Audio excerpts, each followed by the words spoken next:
Nature, so beautiful, so peaceful, so calm.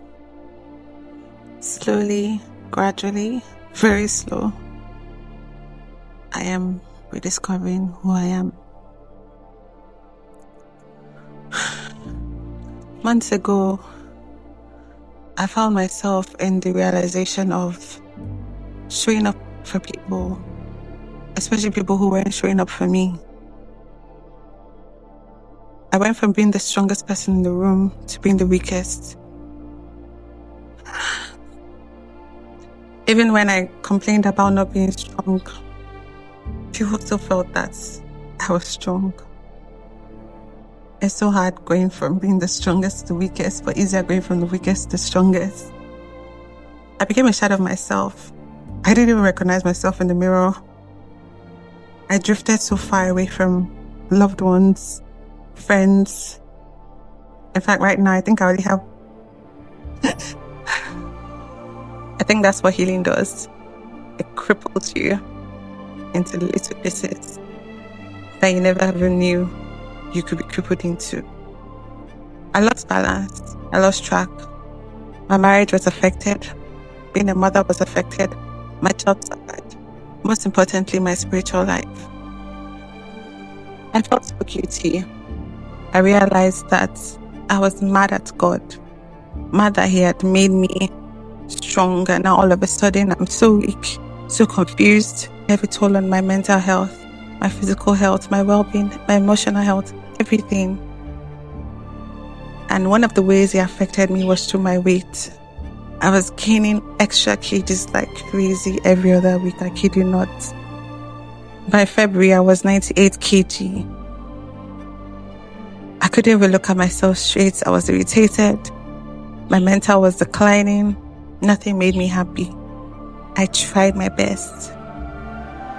But today, I'm smiling because I'm slowly coming out of that rabbit hole, slowly rediscovering myself. And one of the things I decided to do first was work on my mindset, because everything is up here. Our emotions, our feelings, our heart, our mind. The Bible does say, guard your heart with all things, because out of it comes evil to the world. If I must say, that verse has not made as much sense as it did at the beginning of this year, because I saw myself really falling. And I knew that if I didn't pick myself up, I would go to like serious rock bottom. I started by mentally preparing my mind.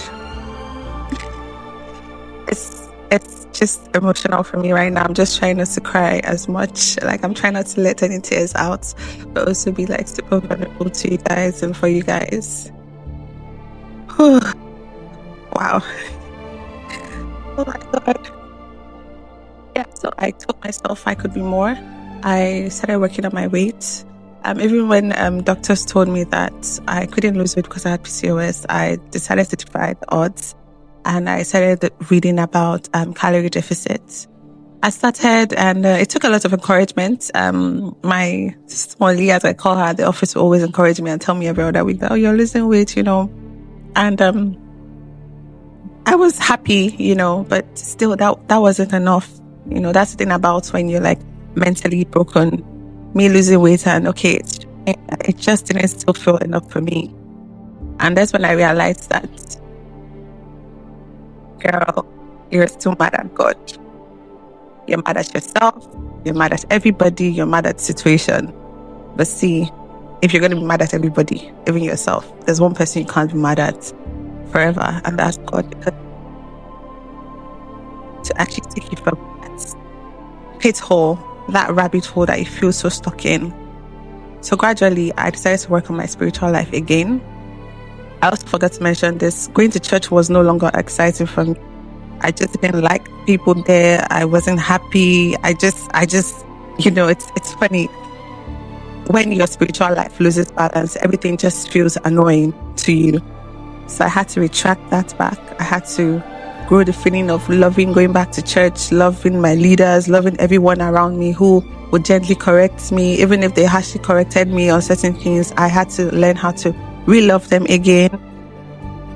And when I started doing that, usually I used to pray for an hour every night. That stuck to it, that I'd say. Also, getting back on track with that, I decided not to be too hard on myself, because that's something that we are usually guilty of, being hard on ourselves, especially when you start a routine. I decided to, even if it was 10 minutes a day I spent with God, it was better than not spending any time at all with Him. So I started doing that again, started reading scriptures. Also, when I commute, I would usually listen to music, like it could be any kind of music of the day, but I made a conscious effort to listen to podcasts, especially podcasts from my general overseer, who is Prophet Isaiah Wealth, or from Joyce Meyer, these two people, or sometimes Apostle Suleiman, sometimes Apostle Selman. These three people really helped me, and those in my trying period mentally. I was building that again, my spiritual mind. I was also neglecting my son, which is so bad. Like I would always see him sometimes and be like, you're amazing. Like I stopped YouTube for a long time because I was pregnant with you and XYZ, and now I can't go back, or I've gained so much weight, or I'm losing hair because I really lost a lot of hair because of you. You know, I would frequently remind myself of those things, and it was leading to resentment. I was also being resentful in marriage. I felt like I was no longer happy. I felt like, okay, marriage was supposed to make me happy. I thought it was supposed to make me happy. That's when I realized, you know what? You can't depend on people for your source of happiness. You can't depend on a job, on a situation, because the moment that job stops being good, you're going to be depressed. Also, marriage has its ups and downs, and the moment you make marriage a source of happiness, what happens when it becomes rocky? What happens when it hits its downs? Would you say you want to leave? Also, like, your child would be annoying sometimes. You would think that you remember things that happened when you were pregnant for them, and you know the situation you were in, but would that stop you from saying, oh, I'm not going to have any more kids? Or which the story about kids, I don't really want to have kids. You know, is that going to make you respect your child? So I started making a conscious effort to spend more time with my son, coming back from work. Some things I did was to switch off my phone when I came back from work. This would help me to not even go on TikTok, or so I realized I was spending too much time on TikTok, or also maybe looking at work mails or work chats or all that. I decided to stop doing that, and when I go home by 7:30 or 7 or 7:38 latest, I would just spend my remaining time with family. And slowly it started helping. Also with my son, it started helping him. We would read storybooks together. I remember I bought a lot of storybooks just to have bedtime stories with him. You know, it helped to fix our bond. And also with marriage, just consciously spend time with my husband. We consciously trying to plan date nights. My husband was someone that's for the nights, but I would usually about these things. And I think, no, not even I think, God really hears, because of late, if I bring it up, he might not be the one to initiate it, which is always our fighting focal point. But now when I bring it up, he would go with the flow. Before, if I brought it up, oh, you know, you say these things are money, but you know, just praying about these things really helps me as a person. And I won't say that I am 100% healed. I'm still getting there, still making a conscious effort every day to show up. You know, there are days I cry. I cried last week. This is mid-July. This is middle of July, by the way. So I cried last week, like at the beginning of this month. In June, I cried a lot. Every single day was so hard for me in June. You know, my birthday month. I mean, I cried on my birthday. I'm just being so raw with you guys, because someone watching this right now, you are suffering and you feel like the whole world is against you. You feel like you've lost balance. But I want to tell you this. There's still hope. You can do whatever it is. You can achieve whatever goal you set your mind to achieve. Yeah, I was 98 kg. I never knew. But I would have never believed that anybody told me that I would lose 20 kg. I was 98 kg. Right now, I'm 75 kg. That's like 23 kg down.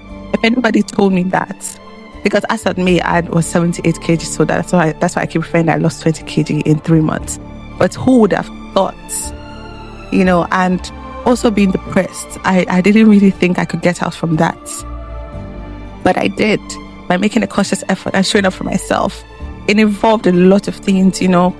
It involved journaling times, you know. I started coloring. I got adult coloring books. I was reading books, self-development, reading my Bible, listening to messages. It just had to do with a lot of conscious efforts. And, you know, we learn every day. There's hope. There's happiness. There's light at the end of the tunnel. You're destined for greatness. Don't think about the future. Think about now. Think about those that matter. Think about those that love you. As you're showing up for others, make sure, most importantly, that you're showing up for yourself. And you're doing things that make you happy, not at the detriment of your own mental health or your spiritual life or anything, but things that genuinely make you happy and smile. It could be spending time with loved ones. It could be journaling. It could be saying a simple word of prayer, communicating with your creator. That's like becoming my new love language. Or just taking a nap, sitting still, inhaling the beauty of nature. You'll be fine. And I'll be fine. See you in our next episode. Bye.